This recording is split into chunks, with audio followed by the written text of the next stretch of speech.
Hai, selamat malam saudara yang dikasihi Tuhan. Selamat bertemu dan berjumpa kembali. Oleh kasih dan penyertaan daripada Tuhan, saya senantiasa berharap Bapak semua dalam keadaan sehat walafiat dengan penuh rasa syukur kepada Tuhan.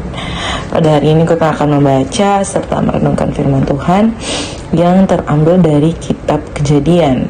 Kitab Kejadian pasal 40 ayat 1 sampai 23. Sebelum membaca serta merenungkan akan firman Tuhan, saya mengundang kita satu hati di dalam doa. Kita berdoa.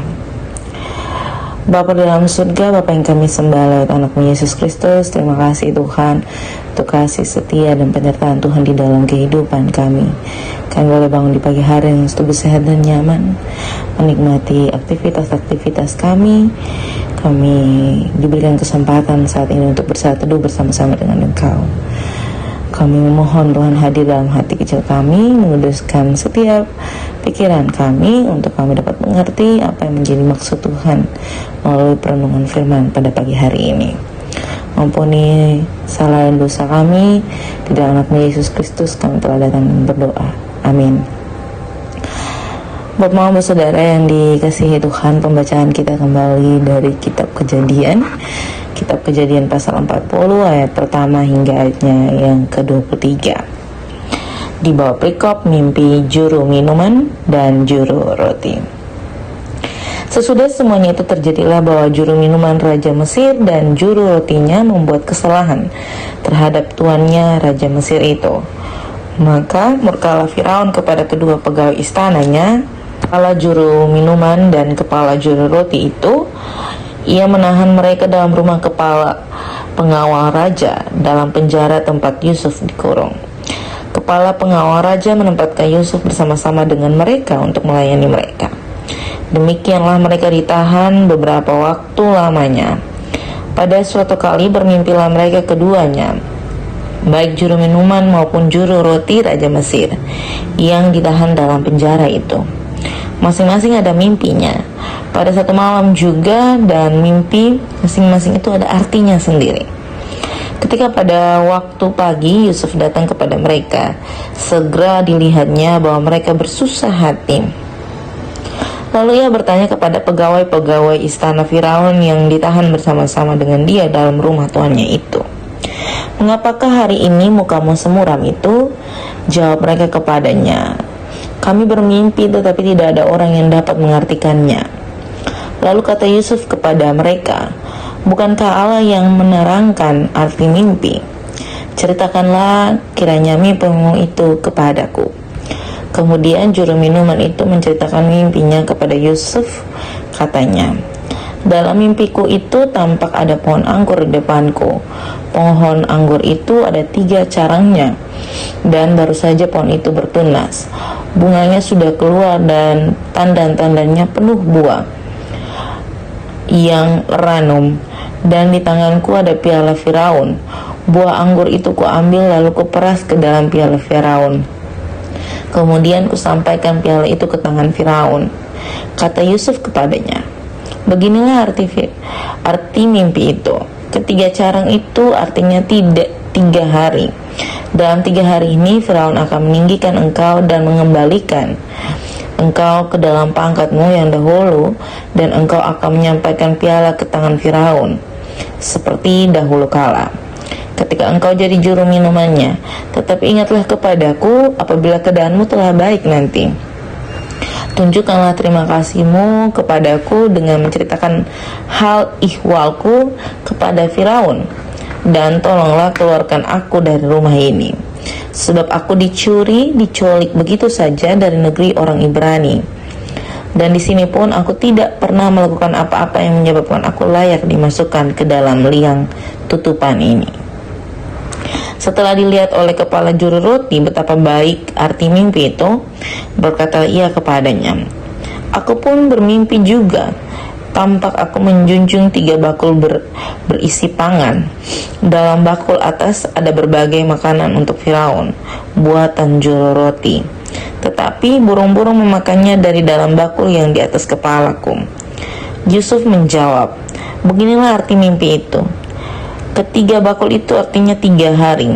Dalam 3 hari ini Firaun akan meninggikan engkau tinggi ke atas dan menggantung engkau pada sebuah tiang, dan burung-burung akan memakan dagingmu dari tubuhmu. Dan terjadilah pada hari ketiga, hari kelahiran Firaun. Maka Firaun mengadakan perjamuan untuk semua pegawainya. Ia meninggikan kepala juru minuman dan kepala juru roti itu di tengah-tengah para pegawainya. Kepala juru minuman itu dikembalikan ke dalam jabatannya, sehingga ia menyampaikan pula piala ke tangan Firaun. Tetapi kepala juru roti itu digantungnya seperti yang ditakdirkan Yusuf kepada mereka. Tetapi Yusuf tidaklah diingat oleh kepala juru minuman itu, melainkan dilupakannya. Demikian jauh akan firman Tuhan. Yang dikatakan berbahagia adalah setiap kita yang tidak hanya membaca, mendengar, tetapi bersungguh-sungguh mau melakukan dalam kehidupan kita hari lepas hari. Hai, salam Bapak Mama Saudara yang dikasihi Tuhan. Ketengahnya hari membahas kisah Yusuf dan kedua orang juru, yakni juru minuman dan juru roti. Kisah yang digambarkan dalam kitab Kejadian ini merupakan sebuah kisah yang cukup ngeri-ngeri sedap. Kenapa saya bilang kisah yang cukup ngeri-ngeri sedap? Karena ketika membaca perenungan, untuk membuat perenungan firman dari firman ini, saya cukup kaget dengan arti mimpi yang disampaikan oleh Yusuf kepada kedua temannya di dalam penjara. Bapak saudara yang dikasihi Tuhan, yang menjadi sorotan kita di saat ini adalah soal bagaimana respon dari penyampaian Yusuf tentang arti setiap mimpi oleh teman-temannya. Perlu diperhatikan dengan baik dan seksama bahwa di dalam pembacaan ini pun Yusuf telah menyampaikan keinginan hatinya setelah mengartikan mimpi yang pertama. Dia menginginkan untuk dikeluarkan dari penjara yang sebenarnya dia tidak tahu apa tujuannya dia dimasukkan dalam penjara itu, karena dia tidak melakukan kesalahan, dia tidak melakukan hal-hal yang tidak diinginkan. Dia diculik dan dimasukkan di dalam penjara. Dan dia menginginkan sebuah kebebasan.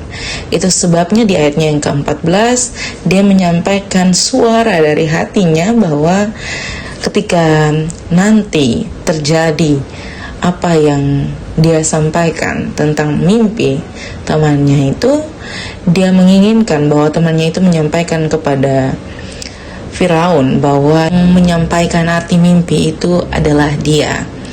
Bapak saudara yang dikasihi Tuhan, tetapi ketika aku membaca sampai pembacaan ini berakhir, aku melihat bahwa ada respon yang tidak sesuai dengan ekspektasi. Kenapa saya bilang tidak sesuai dengan ekspektasi? Karena ketika mencapai di titik itu, juru minuman itu tidak melakukan apa yang dimintai oleh Yusuf. Bapak saudara yang dikasihi Tuhan, tentu reka adegan yang dibuat oleh Yusuf dan juru minuman serta juru roti ini pernah alami dalam ketempung kehidupan. Betul atau tidak? Tentu kita semua pernah mengharapkan timbal balik dari setiap hal yang kita lakukan. Timbal balik yang paling dasar itu adalah ucapan terima kasih. Ucapan terima kasih itu sesuatu yang sebenarnya dasar, tapi dianggap sepele bagi beberapa orang. Tentu itu merupakan sifat dasar manusia ketika mencapai titik ego mereka masing-masing.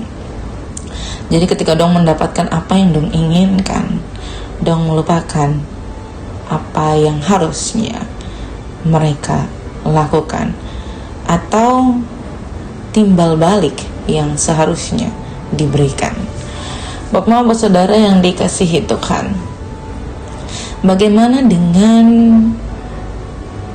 Tuhan yang memberikan kita kehidupan sampai saat ini, Dan yang paling kecil yang ketong selalu anggap itu sebagai sesuatu yang tidak harus terus ketong sampaikan terima kasih, yakni tentang nafas kehidupan.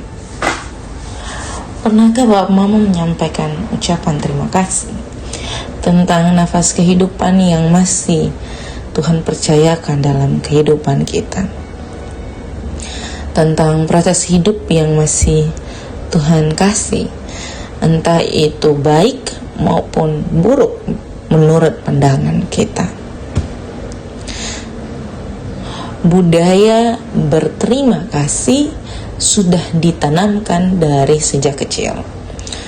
Ketika kita menerima sesuatu dari ketong punya orang tua atau dari orang lain, ketong orang tua selalu mengajarkan untuk minta terima kasih.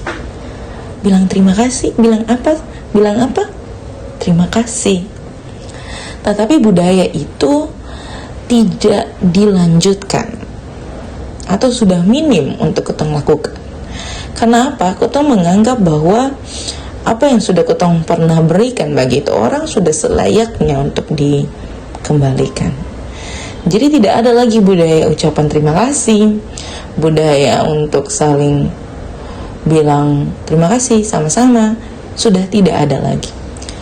Bahkan kalau ketong minta cuman tolong air dong, atau ambil air. Ketika diberikan air, ketong jarang sekali untuk minta terima kasih.